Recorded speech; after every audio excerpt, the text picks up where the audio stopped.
Unfortunately, it doesn't matter how advanced we get.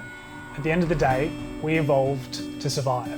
Whether we like it or not, every decision we make, whether it's intellectual or learnt, forces us down the route of making decisions that allow us not only to eat, sleep and drink, but be happy and safe in the environment that we are. If you can understand this, you understand that we'll take the easy option 99% of the time. It allows us to save energy. An example of this would be, we would much rather watch 3 hours of Netflix than read a book for 3 hours.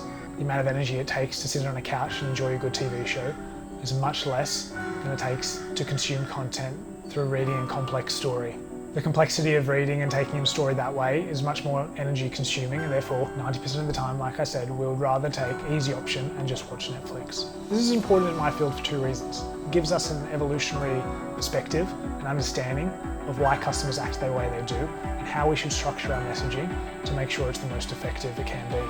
In order to engage people in a short period of time, which is not only necessary on platforms like Instagram anyway, but should be necessary in all your marketing campaigns, is that we need to make the messaging as simple and clear as possible. The longer and more convoluted the message is, the less likely people will engage. Through the use of structured storytelling, we can simplify our message, making it easy to consume and therefore improve engagement and inevitably get audience down your sales funnel. But I don't want to just talk about conceptually how you do this. I want to take you through some steps to make sure you can make your marketing messages simple and clear. Step 1, start with the who, your customer. Most marketing fails because it's too generic. Make sure that your marketing message is clear and targeted towards who your customer is and what they're concerned about. After all people engaging with your content will ask the question, can this brand really help me? Can this business really help me? In the first line or the first 5 seconds of your video, answer should be an emphatic yes. The starting scene of any video campaign that I run introduces you, the viewer, to the character. Step 2. Early on in the storytelling structure is where we showcase the incident. The incident is where we continue the story by showing the customers problems or pain points.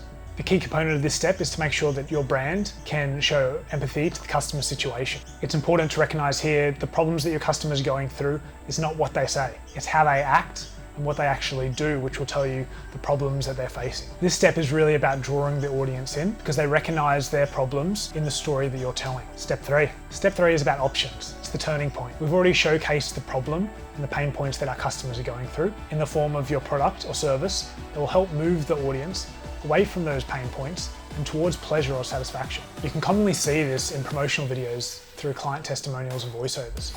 Step 4. Step 4 is the plan.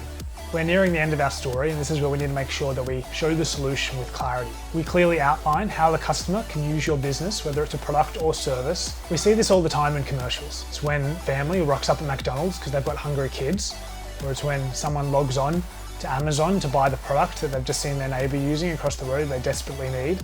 It's where we show the process of how easy it is to use your product or service for the customer so they're ready to act. Step 5. And of course, step 5 is the action. This is the final step and probably the most important. At this point, the audience understands that you're able to help them with their problem and knows how to use your product or service. Well, we need to give them instructions to go and act. Without this, often people go, oh, that's a great idea, I would really use that.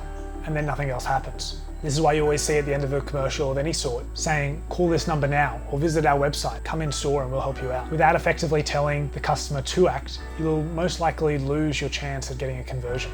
I'm going to go through these points in a bit more detail in the future because they are quite complex and they can go quite deep. But if you want more information, feel free to send me a message or give me a follow, and I'll be sure to make sure that I post them on the same platform that you're watching this on shortly.